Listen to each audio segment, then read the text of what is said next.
Este é o Customer Lovers, o podcast da High Platform.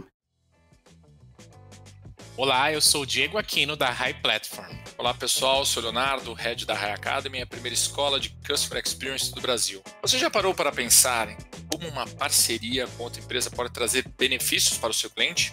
Muitas vezes a inovação pode nascer de ações conjuntas, trocas de experiências e iniciativas em que uma marca sozinha poderia não conseguir. E o grande beneficiado de tudo isso pode ser o seu consumidor. Exatamente, Léo. Hoje o tema da nossa edição especial, em conjunto com a BASF, é modelos de parcerias, mudanças na experiência do cliente. Vamos abordar como a experiência do cliente pode ser beneficiada com os modelos de parcerias e ainda trazer um case bem especial. E para conversar com a gente e trazer esse case, temos a Leilane Correia, responsável pela conexão entre os negócios automotivos da BASF e todo o ecossistema automotivo. E a Cristiana Bulck, gerente de governança em TI na Mercedes-Benz e responsável pelos programas de intraempreendedorismo, inovação aberta e conexão com startups. Cristiane e Leilane, sejam bem-vindas ao nosso podcast. Eu queria deixar um espaço aberto aqui para vocês se apresentarem e contar um pouquinho da história de vocês.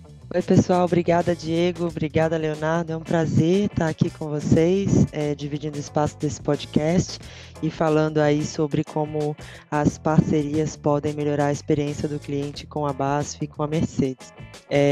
Então, como o Diego já introduziu, né, eu sou responsável por essa conexão entre os negócios automotivos da BASF e o ecossistema, e isso inclui parceiros, clientes, fornecedores, associações e, obviamente, startups, e esse ambiente de conexão aberta, né? Na indústria automotiva é um desafio falar de inovação, especialmente de inovação aberta, e tentar trazer parceiros para esse movimento que se inicia agora um pouco, vem ganhando força nos últimos anos.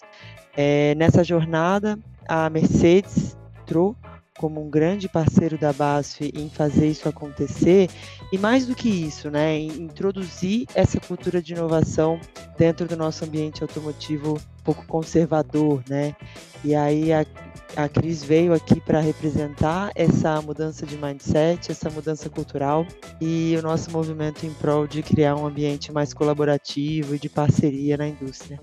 Olá, Diego, Leonardo, muito obrigada pelo convite. Muito feliz de poder estar dividindo aqui esse bate-papo com a Leilane, muito parceira da BASF, e contar um pouco como tem sido essa nossa jornada.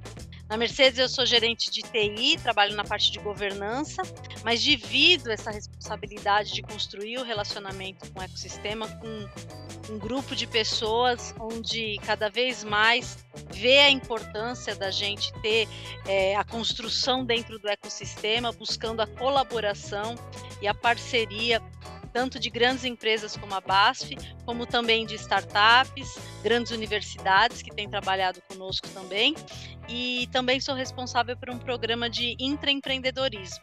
Nesse programa a gente procura trabalhar as ideias dos colaboradores para despertar o espírito de pioneiro, despertar o empreendedor dentro de cada um, com a intenção da gente realmente mudar o mindset para que cada vez mais a gente possa ter pessoas trabalhando e contribuindo diretamente com o negócio através das suas ideias. Bom, gente, para a gente começar, eu queria saber como vocês acreditam que as parcerias entre empresas podem impactar no relacionamento com o cliente? Leonardo, esse podcast fala por si só, na verdade, né? A Mercedes é um cliente-chave para a BASF, por exemplo, e a gente entende que o desenvolvimento de novos modelos de negócio, através da inovação aberta, acaba sendo essencial para a gente manter essa parceria e seguir existindo, sendo relevantes no mercado automotivo da forma como a gente é hoje em dia. Os modelos de negócio vão mudar muito, a estrutura vai mudar muito, tudo vai ser diferente daqui a alguns anos e a gente precisa se inserir nisso, tendo o cliente do nosso lado.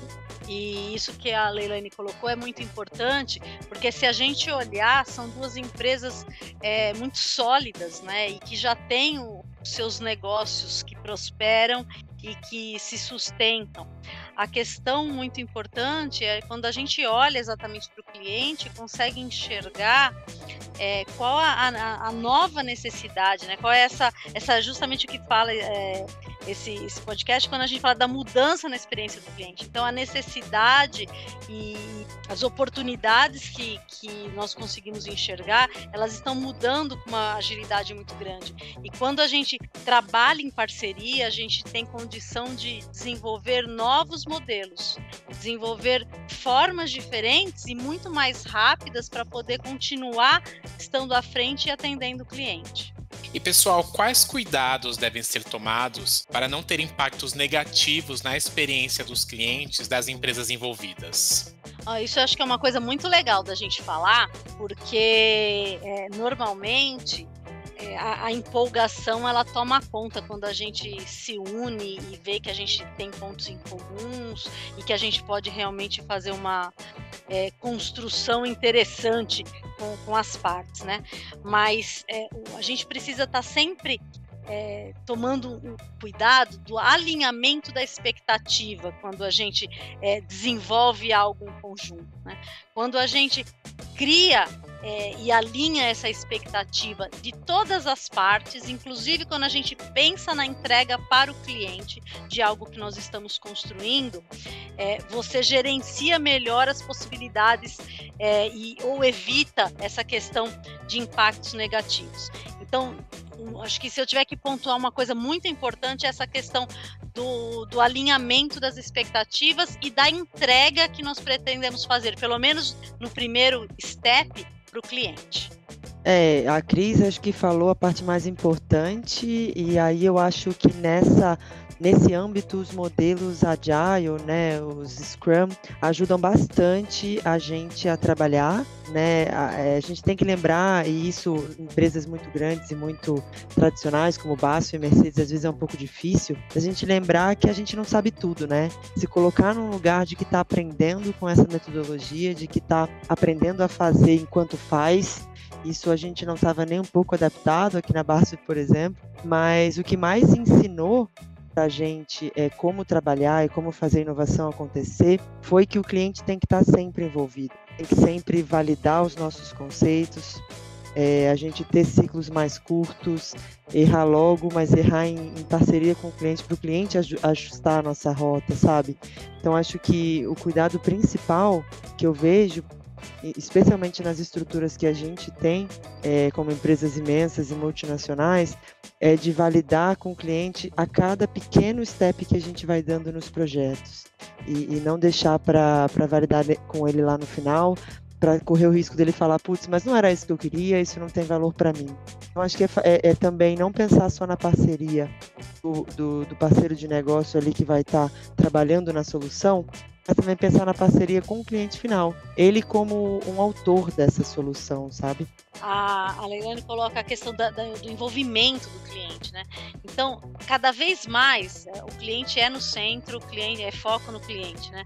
Então, quando a gente constrói essas parcerias, quando a gente está falando de grandes corporações, ou seja, com startups, e a gente chega a envolver o cliente nessa experiência, né, para ele poder fazer parte dessa iniciativa, esse ponto que a Leilane colocou, eu acho que é essencial, ele ser envolvido para testar, você ouvir a opinião dele, né? Dentro da Mercedes, uma coisa que é muito forte é o nosso propósito, né? Para todos que movem o mundo.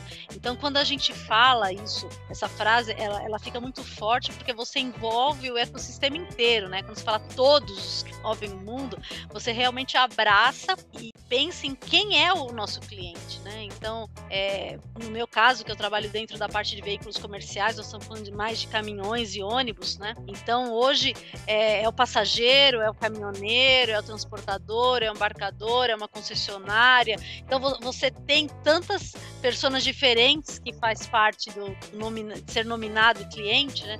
Então, é como cada um desses podem ser tocados nessa experiência ou nessa iniciativa.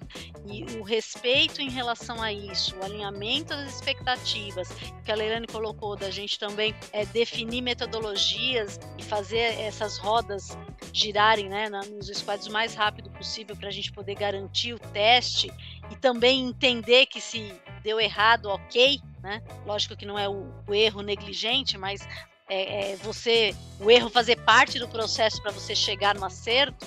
Então, isso tudo são coisas que a gente tem que tomar cuidado. A gente não pode levar a questão da inovação como algo que também ela corre solto, né? Por mais que a gente fala em uso de métodos ágeis, uma coisa muito importante é a gente também ter uma gestão, uma governança dentro do limite do que a gente está fazendo, né, para não engessar, mas que você consiga acompanhar para poder ter uma entrega para o cliente compreender que valor que aquilo pode trazer para ele. Na opinião de vocês, as parcerias são estratégias de inovação? Olha, Leonardo, na minha opinião, as parcerias são essenciais para fazer a inovação acontecer. Acho que a gente sozinho olha para um lado da história e perde todo o resto, né? Os diferentes pontos de vista, eles acabam sendo necessários para a gente ter esses projetos de inovação. Como eu falei, acho que na pergunta anterior e agora complementando um pouco mais sobre o que são parcerias, a gente tem as parcerias internas e as parcerias externas, né? Se a gente deixa para envolver uma área ou uma pessoa muito no final do projeto, e essa pessoa pode ser o próprio cliente, a chance da gente falhar e falhar depois de ter um investimento muito grande é muito alta, né? E acho que a gente não está mais numa fase em que a gente pode se dar esse luxo, se dar esse risco, né? Então, para mim, acho que as parcerias são essenciais, não acontece inovação sem parceria, elas têm que acontecer logo, o quanto antes. O quanto antes você envolve, quanto antes você engaja todo mundo no projeto, mais chance de sucesso esse projeto de inovação vai ter. A Cris é uma que tudo eu chamo ela para se envolver logo. Eu concordo isso que a Leilane falou, né? Então a gente tem primeiro, como ela disse, tem parcerias internas e externas. Então, falando das parcerias externas, a gente pode pensar o seguinte, né? Uma BASF, uma Mercedes, né? Por muito tempo, quando elas se falavam de inovação, elas sempre foram muito autossuficientes, porque vou usar o exemplo da Mercedes, né? Então a Daimler, né? O grupo Daimler vindo de Carl Benz, né? Então você pega a invenção do automóvel, 1886, pioneirismo puro, né? E vem anos a fio. O Brasil está desde 1956, são 64 anos de indústria automotiva estabelecida aqui no Brasil. É muita experiência, né? Então, a priori, quando você fala, olhando só para dentro da empresa, você enxerga uma história muito bonita de inovação. Agora, como é que você olha para frente? Então, o estar sozinho ou estar apenas sustentado pela experiência ou pelo olhar interno, o mundo de hoje você não consegue mais ver isso como sendo necessário, o essencial, como a Leilane disse, para você ir para frente, porque o futuro ele ainda é muito desconhecido, né? A cada tempo, e às vezes em curtos períodos de tempo, as coisas mudam muito, são novas coisas, novos materiais, novas oportunidades de negócio que vão surgindo, que é muito importante você manter o seu negócio funcionando, mas começar a abrir o viés para que essa inovação ela tenha um ritmo muito maior do que ela tinha antes, né? Então, antes, para você lançar um produto, quanto tempo é para você colocar um produto novo, né? E agora, uma empresa, ela não olha mais só para produto, né? O leque de oportunidade de negócio, ele é muito maior. Então, isso, ele funciona através de parcerias. E quando você tem, então, a experiência de uma com conhecimento de outra e a solução que o outro já fez e junta tudo isso, você aumenta, potencializa a tua assertividade. E falando das parcerias internas, é muito importante você colocar todo mundo na mesma página, né? Então, quando você está com uma iniciativa de inovação, eu acho que assim, cada empresa ela acaba achando um pouco qual é o melhor modelo para ela tratar inovação. Tem empresas que acabaram criando uma área específica para inovação, né? No caso da Mercedes, até o momento, a gente tem trabalhado muito acreditando que a inovação ela tem que ser uma preocupação e uma responsabilidade de todo mundo. Então, a gente trabalha construindo relacionamento multiplicando essas iniciativas dentro da empresa, mas a gente não tem uma área. Na verdade, a gente acaba sendo um grupo de pessoas que estão cada vez mais se envolvendo em tais iniciativas, e junto com os times internos, a gente tem trabalhado no ecossistema, e esses times internos, a gente tem tomado cuidado para não ser só um grupo formado de pessoas do assunto X que nós estamos tratando. Então, quando você traz as áreas de back-office mesmo, você traz uma área jurídica, uma área de compras, o controle, para poder fazer parte dessas discussões, e isso ele ajuda você caminhar com menos, não digo menos obstáculo, porque obstáculo a gente sempre tem, mas você consegue ter pessoas que te ajudam a criar alternativas, né? Então, rapidamente, com um exemplo, a gente estava com uma startup discutindo um novo modelo de negócio, e que a priori a gente teria que ter apenas aquela área envolvida naquele segmento. Mas a gente trouxe desde o momento zero o pessoal do jurídico, o pessoal do RH, uma pessoa do controle, para que eles fossem sentindo como é que aquela ideia estava evoluindo, e também para que essas pessoas conseguissem entender a motivação, o tal do porquê. Por que nós estamos fazendo isso? Quais são as intenções? Que cuidados que nós já tomamos? Então, quando você tem do zero essas parcerias conectadas mesmo, né, essas pessoas conectadas através de parcerias, você consegue avançar, né, de uma forma mais engajada. Não vou usar a palavra fácil, porque eu acho que não tem nada fácil. Tudo dá muito trabalho. Mas você consegue pelo menos ter as pessoas mais engajadas para enfrentar os desafios.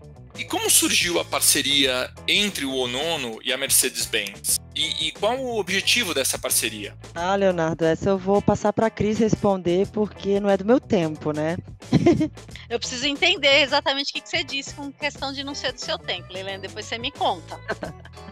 Vamos primeiro falar assim, a relação entre a BASF e a Mercedes, ela existe faz muito tempo, né? Então, quando você olha em relação de duas corporações, cliente e fornecedor, ela tem uma história. Quando você também fala de duas empresas alemãs, ela também tem uma história, né? Tem um vínculo, inclusive, com a Câmara de Comércio Brasil-Alemanha.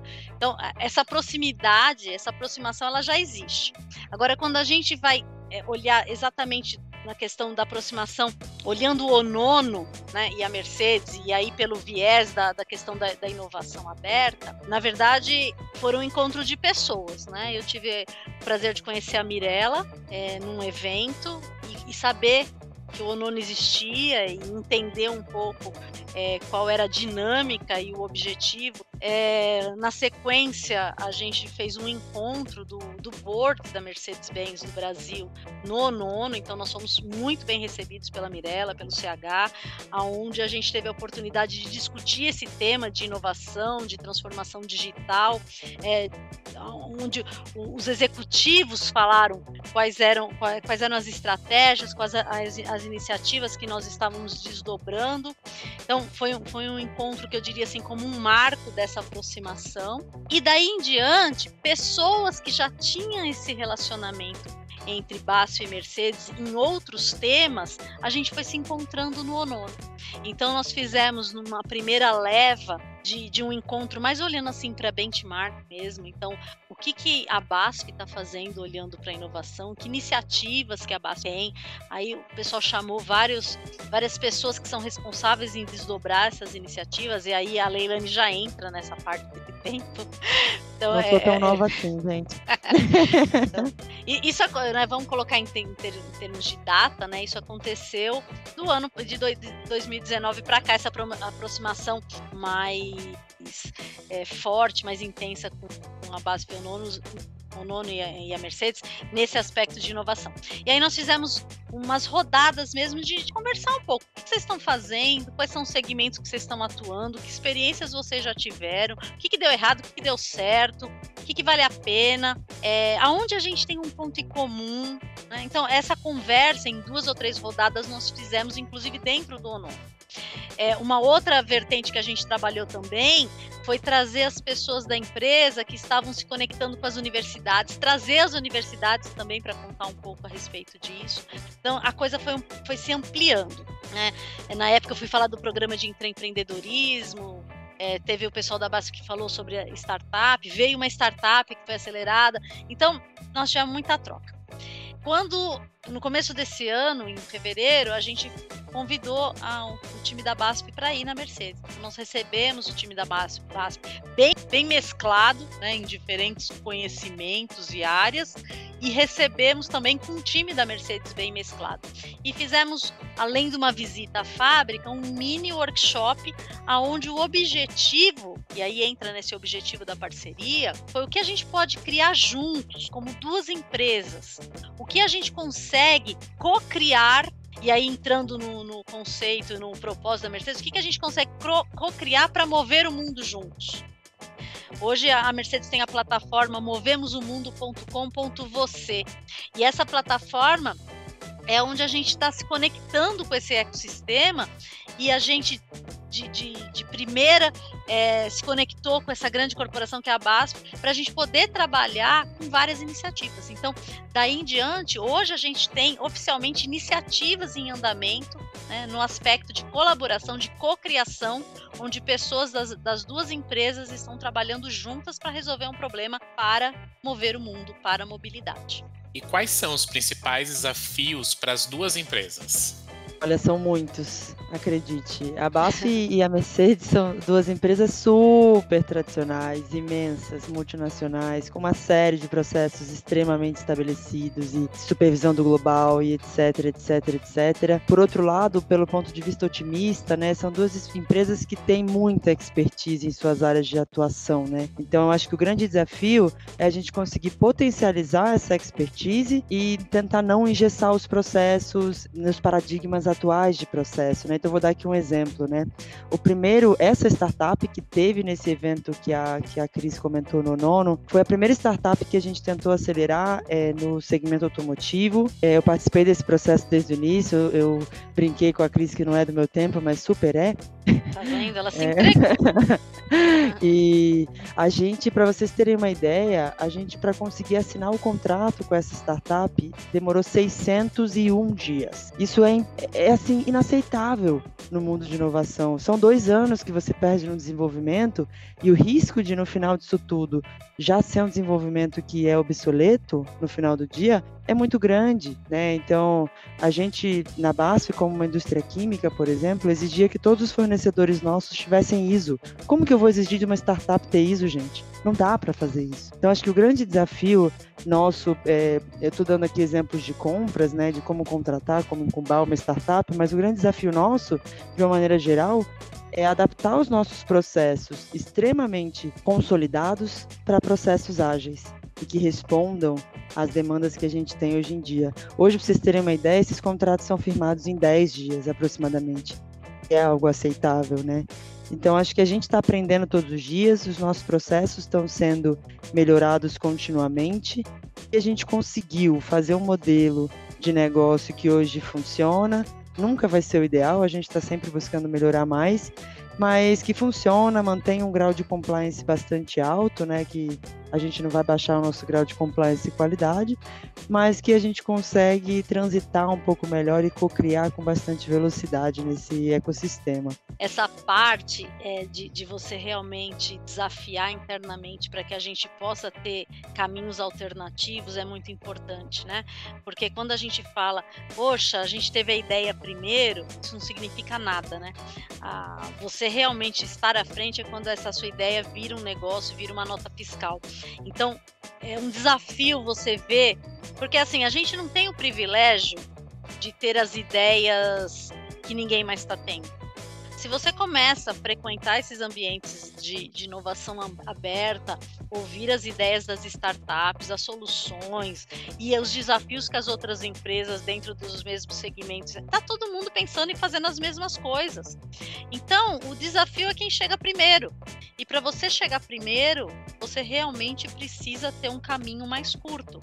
E esse caminho mais curto, numa grande corporação, ele é mais curto, mas ele não vai, de forma nenhuma, colocar a empresa em risco em termos de você não ter mais os cuidados que você tem que ter. Então, agora com a LGPD, ou com segurança de informação e compliance, uma série de outras coisas e os processos que existem, eles precisam ser mantidos. A gente não pode ser negligente, mas a gente tem que achar os caminhos curtos e as pessoas certas para fazer acontecer. Quero agradecer demais a vocês, Leilane e Cristiane. É ótimo receber grandes profissionais e com grandes cases e que inspiram a nossa comunidade, principalmente porque são duas mulheres. Eu deixo aqui o microfone aberto para vocês deixarem um recado final para nossa audiência. Primeiro, agradecer muito essa oportunidade. É sempre muito bom a gente falar desse aprendizado. Também para nós é um aprendizado, né? Cada desafio ou cada nova iniciativa a gente aprende a fazer alguma coisa a mais. A dica que eu deixo aqui é da gente ser inconformado, né? É da gente realmente tentar fazer a diferença, é a gente acreditar que apesar de ser difícil, a gente consegue. Então, a gente se permitir a buscar dentro da empresa onde a gente trabalha formas e apoio para que a gente possa dar seguimento às nossas ideias, às nossas iniciativas, porque realmente hoje a gente, para atender e mudar a experiência do cliente, a gente precisa inovar. Eu acho que depois dessa fala da Cris é difícil a gente complementar alguma coisa, né? Falou tudo. Acho que é ser inconformado e desafiar todo o paradigma que se coloque à sua frente, chamar todo mundo para um ambiente de cocriação e engajar mesmo. Acho que sozinho a gente cria coisas muito legais e essas duas empresas historicamente foram pioneiras em grandes inovações aí que a gente pode passar uma tarde inteira enumerando aqui, mas juntos a gente consegue criar coisas muito mais assertivas para o nosso cliente, assertivas para a sociedade, co-criar mesmo, colaborar e ser parte dessa transformação. Agradeço muito a oportunidade que a High Academy deu para a gente de estar aqui, falando um pouco para vocês e também me coloco à disposição se quiserem perguntar mais alguma coisa para a gente conversar. Para quem quiser se conectar conosco ou criar conosco, né? As duas empresas estão muito abertas a isso. Fica o convite. Leilane e Cristiane, mais uma vez obrigado. Pessoal, continuem acompanhando o podcast da High Platform, Customer Lovers, e até a próxima. Até a próxima, pessoal. Muito obrigado.